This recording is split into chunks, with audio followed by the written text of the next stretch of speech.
Čaute, vitajte v tejto novej videosérii o variáciách. Cieľom tejto série bude približiť vám tvorbu variácií, ich obsah, prepojenie s harmóniou, stupnicami.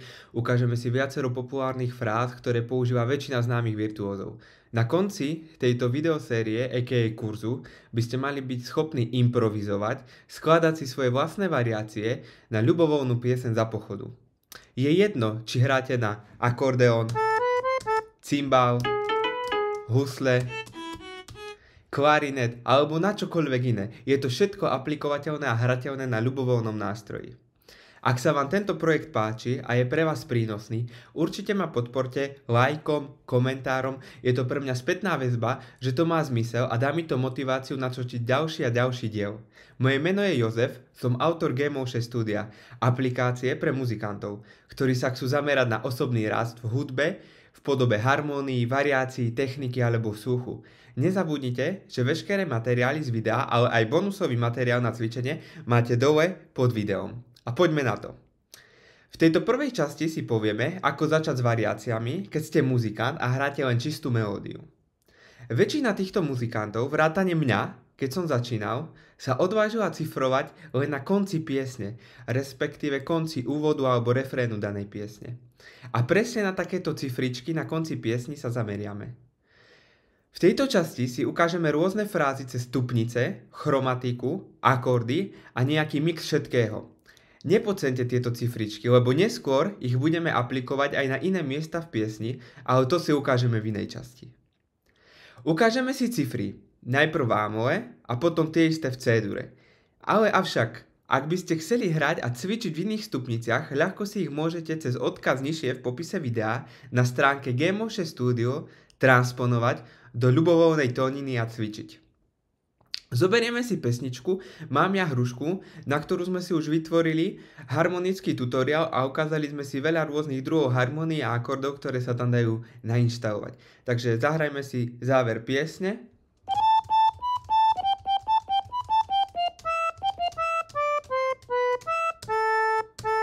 No a presne na tieto posledné dva takty, kde sú celé Ačka, teda polové,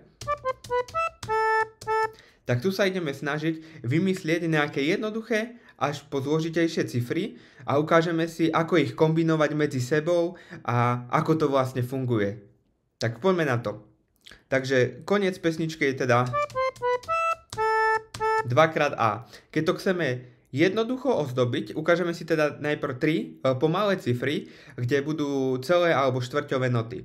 Prvá možnosť, ktorá sa nám láka, je ozdobiť to Ačko o poltónom nižšie z akordu E7, ktorý ste absolvovali kurz o harmónii, konkrétne Mám ja hrušku, tak tam ste aj sa dopočuli, že septakordy majú za úlohu nás vnárať do toho daného akordu a ten septakord, ktorý nás vnára do A-molu je E-dur 7 a presne Gis je veľká tercia, teda akord, tón, z toho akordu, ktorý nás vie vnoriť do toho A-molu, takže bude to znieť nasledovne. To je úplný základ a teda, keby sme to oharmonizovali, tak je to A-mol, E-dur 7, A-mol. Takže toto je prvá jednoduchá cifra. Druhá je, že, že sa do toho Ačka vrátime zo spodu, že tam tak vybubláme. Ukážeme si. Je to takáto cifra. Čiže A, E, Fis, Gis, A. Zahrajme si to spolu.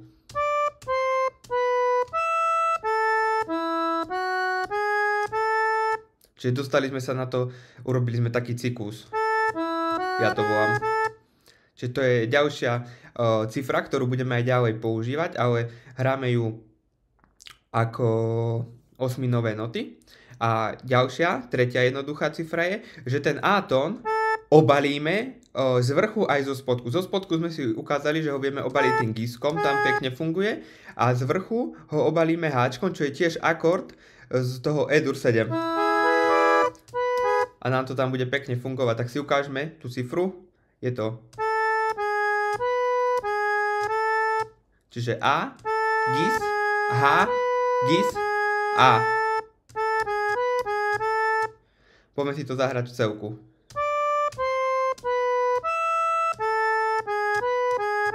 Sorry.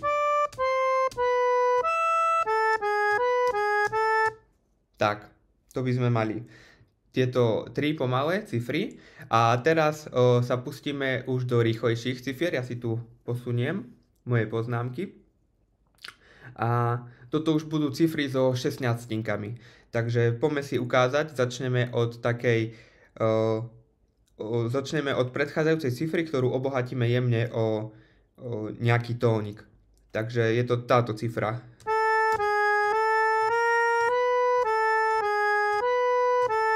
Čiže vidíte, že sme tam pridali Bčko a viackrát sa nám tam ešte vyskytuje Ačko. Vypočujme si to, ako to bude znieť vo finále.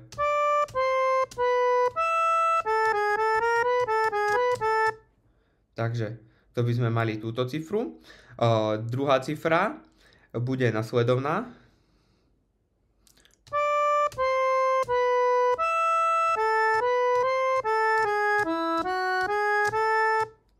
Tak, tu sme vypochodovali hore a naspäť. Stupnica ámov. A tu znova už ten predchádzajúci postup, ktorý sme si ukazovali, cifra. Len teraz ideme od Ačka a od Giska.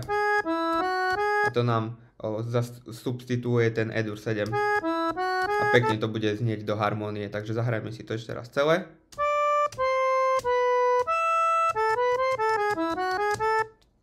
Tak, to by sme mali. A teraz môžeme použiť ďalšiu cifru, moju obľúbenú, a tá je nasledovná. Čiže znova sme použili ten istý chod dohora a potom od Giska tiež proste ten istý pattern a skončíme znova Ačkom. Čiže poďme si to zahrať.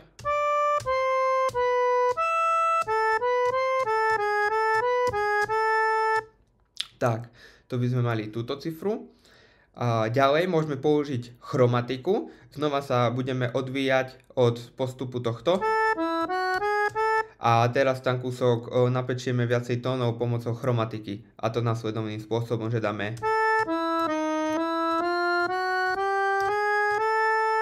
Tak, poďme si to zahrať, ako to bude znieť celku.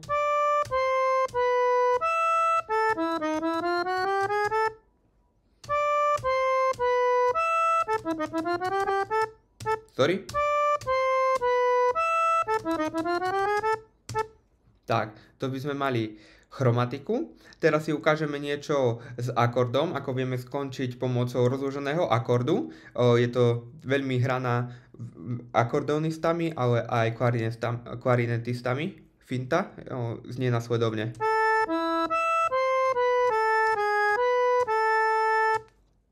Tak, rozložili sme ámov.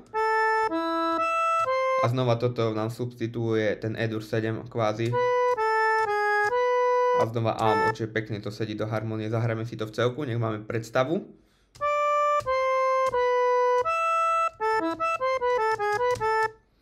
Tak, to by sme mali. Pozrieme sa na ďalší postup. Tiež bude akordický a budeme iba rozkladať ámov a E-dur 7 dvoma rôznymi spôsobmi. Prvý je tento. Zahrajme si to v celku.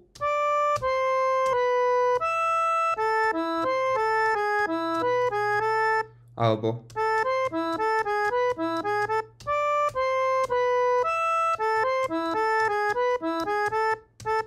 tak, je to už kúsok zložitejšie, taká motanička, ale tiež sa pekne tam vyznejú tie akordy. Alebo potom ešte veľmi huslistami obľúbený postup, tiež je to rozklad, veľmi podobný tomu prvému, len ide od C-čka. Rozložíme ámov, dáme E-dur, kvázi tam je, a ámov. Zahrajme si to, ako to bude znieť v celistvosti.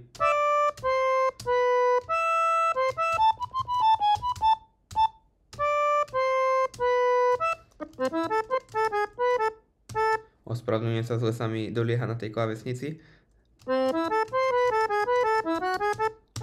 Alebo to môžeme takto ozdobiť. Čiže ukázali sme si rôzne ukážky tých ukončení A teraz ešte na to môžeme nabaliť, alebo ešte ich môžeme aj tie zakončiť tými prvými postupmi, ktoré sme sa učili, a to nasledovne. Lebo keď skončíme iba napríklad takto,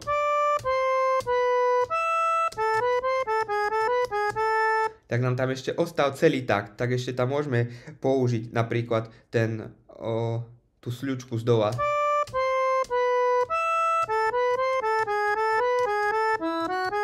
A už to máme pekne celé zaplnené a znie to, že tam fakt toho vieme veľa využiť. Alebo podobne môžeme použiť inú cifru. Takto, že sa tam zamotkáme okolo toho háčka. Čiže môžete si to ľubovoľne kombinovať, alebo napríklad aj takto sa to často hráva, že dáme tú chromatiku a potom dáme ešte raz ten istý postup, čiže v tempe by to znelo. Tak, alebo teda. Alebo ešte čo sme si ukazovali, tak tiež nasledovný.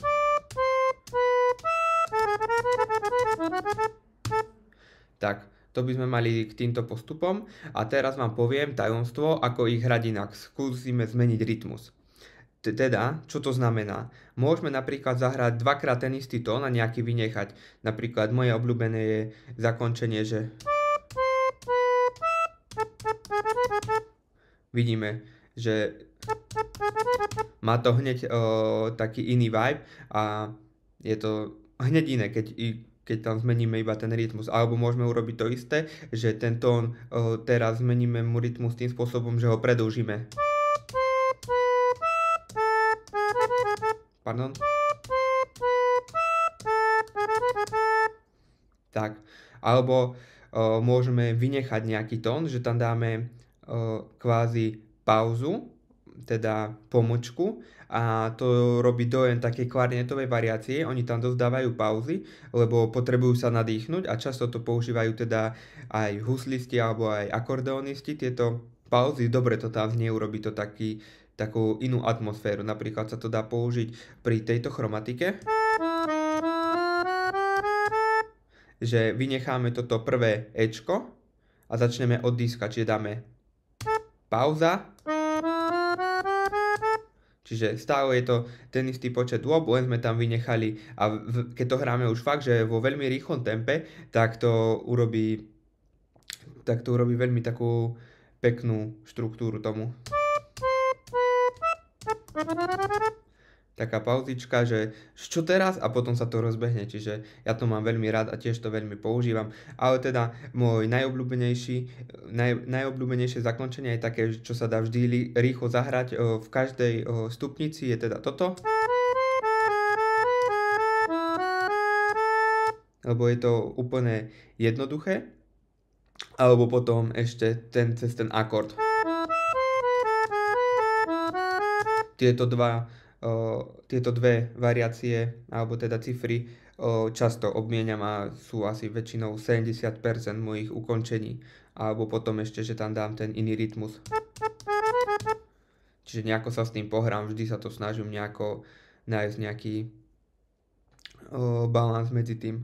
No a to by sme mali teda k týmto cifrám a teraz ešte si ich môžeme narýchlo ukázať v C-dure, ale avšak vo videu v popise nižšie nájdete tieto cifry aj v C-dure pre vás transponované, takže tuto urobím len tak z rýchlika, že teda táto cifra, čiže začneme od začiatku, čiže keď končíme pesničku, tak tiež dáme poltón C-dur, H, ako sme si ukazovali na začiatku, alebo zabalíme od spodu, alebo zabalíme zo spodku a z vrchu, alebo teraz tá rýchlejšia cez ten poltón, alebo táto moja obľúbená, alebo tiež cez ten akord, pardon,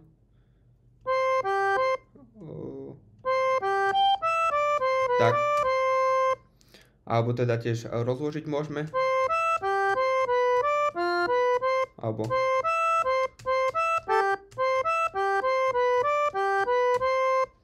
alebo teda tá huslistická, čo sme si ukazovali, tá bude tiež od Ečka, rozložíme hore. A tiež potom môžeme sa hrať s tým rôznym, s tou rytmikou.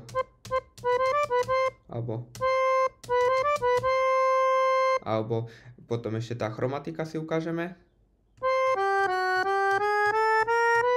A s vynechaním, s tou pomočkou. Tak, to by sme mali teda k tomuto C-duru. Sme si ukázali tiež tieto jednoduché ukončenia. A ako vedieť hrať tieto cifry aj v rýchlom tempe, lebo teraz je to v podstate veľmi maličké tempo a v ňom, alebo v tom čardáši, alebo takto sa to dá jednoducho zvládnuť, ale čo robiť pri tých rýchlych tempách, keď už končíme tú pesničku, je úplne v tom maxime, ľudia sa bavia, tancujú, tempo ide a vtedy to zahrať nám môže byť technicky náročnejšie a nemusí to ísť hneď pod prsty. Takže na to nefunguje nič iné, len cvičiť a zlepšovať si tvoju techniku. A aj s tým vám viem pomôcť. Môžete na to použiť GMO 6 na cvičenie svojej techniky. Cvičte stupnice a rozklady aj jednotlivé frázy, tieto cifričky, ktoré sme si ukazovali cez GMO 6 cvičebňu, kde si nastavíte časovač, odporúčam aspoň 20 minút denne a prejsť si podľa vašej úrovne, dajú sa tam nastaviť náročnosť, jednotlivé stupnice a rozklady akordov a keď zvýši čas aj tieto frázy. A z tohoto pravidelného cvičenia budete benefitovať neskôr v budúcnosti, keď už budete za pochodu vymýšľať vlastné zbesilé variácie a vytešovať sa z každého tónu. Keď sa raz naučíte algoritmus tvorby variácií, jedine čo vás môže obmedziť je vaša technika, takže to nepodceňte, to sa inak ako pravidelným cvičením obísť ozaj nedá. To by bolo na dnes všetko, ja sa s vami učím, ak sa vám video páčilo a malo pre vás informačnú hodnotu, hoďte mi dole like a komentár, je to pre mňa super spätná väzba a vidíme sa v ďalšom videu.